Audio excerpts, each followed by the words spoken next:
हाम्रो लेडिज मान्छेको चाहिँ बिहान उठेबाट काम काम काम राति नसुतुन्जेलीसम्म कामै काम हुन्छ नि। अनि काम गरेको पनि देखिँदैन, तर बस्न पनि पाइँदैन जस्तो नि। अनि यहाँ हेर्नु न, अहिले अब चाहिँ ठन्डा आएन भन्दा भन्दै अब चाहिँ 2-3 दिनको पानीले चाहिँ पुरा ठन्डा आएको थियो। हिजो त पुरा ठन्डा थियो। अनि यता अब राखेका कम्बलहरू पनि सबै निकाल्ने बेला भयो। अनि बिहान चाहिँ उठेर हिजो धोका कपडाहरू पनि सुकेका थिएनन्, त्यो सुकाइदिएँ बाहिर। अनि कम्बलहरू पनि निकालेँ। अनि अब बिहान भएपछि त अब कस्तो हतार हुन्छ नि बिहानको कामहरू। अनि अब हस्बेन्ड पनि अफिस जाने, ड्युटी जाने भएपछि छोरीको पनि स्कुल। अनि म चाहिँ बिहानै उठेर अब घर झाडुटाडु मारेर नुहाएर चाहिँ बिहानको ब्रेकफास्टहरू बनाउनको लागि फेरि हस्बेन्डको टिफिनहरू पनि बनाइदिनु पर्यो।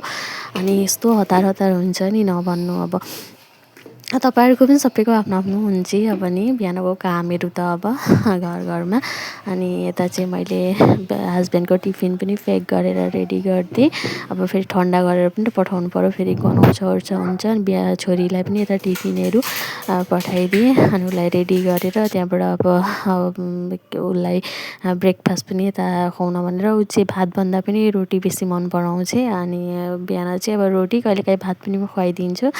अनि आज चाहिँ रोटी खान्छु भने अनि रोटी नै बनाइदिएँ। अनि उठेर ब्रस गरेर चाहिँ उसलाई यता रेडी गराउँदैछु। उसलाई चाहिँ स्कुल जाने बेला मेरो आफ्नो काम पनि हुन्छ। अनि उसले त फेरि स्कुल जान बुझ्दिनँ पनि नि, अब टाइमको कुराहरू डेरी हुन्छ भनेर। अनि यता ऊ चाहिँ स्कुल जान भनेपछि त्यति फुर्ती हुन्छ नि त। अब नभन्नु, साथीहरू भेट्दा चाहिँ त फ्रेन्डहरू खेल्नको लागि, पढ्नभन्दा पनि खेल्नको लागि चाहिँ एकदम फुर्ती हुन्छ, जान्न कहिले पनि भन्दिनँ।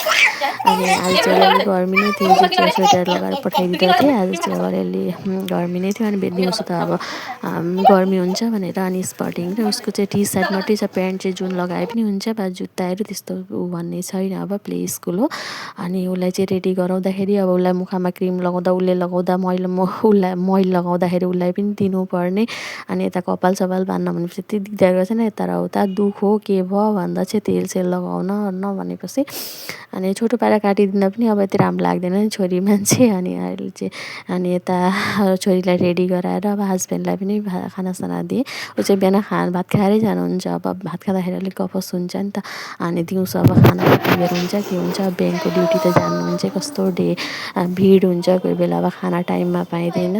अनि यता चाहिँ अब उनीहरूलाई चाहिँ बिदाई गरेँ। अनि छेर्की उसकी दिदी पनि आएर थियो। छेर्की अब हामीकै पडोसी हो। अनि ऊ चाहिँ आज स्कुल गइन रहेछ, उसको पापा चाहिँ कहाँ घर जाने अरे राजस्थान। अनि आज पुर्याउने मान्छे पनि छैनन् भनेर गइन रहेछ। अनि यता अब उनीहरूलाई बिदा गरेपछि त अब घरको कति काम रहिरहेको हुन्छ नि।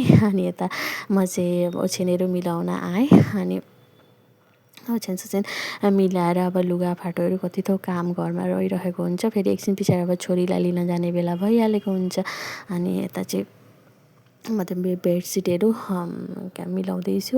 अनि अहिले अब ठन्डा दिनको त कम्बलहरू कति थोक हुन्छ नि। अब गर्मी दिनमा त यसो बेड कभर र सिरानीहरू मिलाए त भइहाल्यो। अब ठन्डा दिनमा त कति थोक अब कम्बल मिलाउनु, फेरि मुसुरी चाहिँ म त्यो लगाउँदिनँ, त्यो मच्छर पनि छैन, गुड नाइटले लिक्विडले काम चलिहाल्दछ भनेर। अनि अब मेरो चाहिँ अब साथी प्राची पनि, छोरी पनि गइहाले स्कुल। अनि उसको चाहिँ वेदिकाको चाहिँ खेल्ने कोही पनि थिएनन्। अनि मसँगै चाहिँ टाइम पास गर्दै थिएँ कि के भन्दै। अब केटाकेटी कोही साथी मेरो पनि कोही पनि छैनन् साथी। अब हस्बेन्ड छोरी सबै स्कुल ड्युटी गएपछि त मेरो काम पनि माने काम त हुन्छ, तर बोल्ने ओर्ने हुँदा कोही साथी हुँदा राम्रो पनि लाग्छ नि। अनि यता चाहिँ मैले अब काम भित्रको लुगाफाटोहरू मिलाएर अब धुने ओर्ने चाहिँ अगाडि नै भिजाएर राखिदिन्छु। अनि म चाहिँ अब साबुनमा मात्रै धुन, पहिले चाहिँ एकछिन सर्फमा भिजाइदिएपछि अब त्यति भए पछाडि धुन ओर्न पनि सजिलो हुन्छ नि। भने छिटै लेट्राहरू कपडाहरू पनि नरम हुँदछ।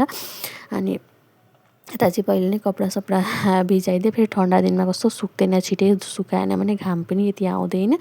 अनि यता चाहिँ म कपडा सपडा भिजाएँ सबै। अनि अब अर्को काम त रहिहालेको छ। फेरि भोक पनि लाग्दैछ अलिअलि, त्यहाँबाट चाहिँ अनि मैले मेरो लागि चाहिँ ब्रेकफास्ट पनि बनाउन भनेर अब गएँ।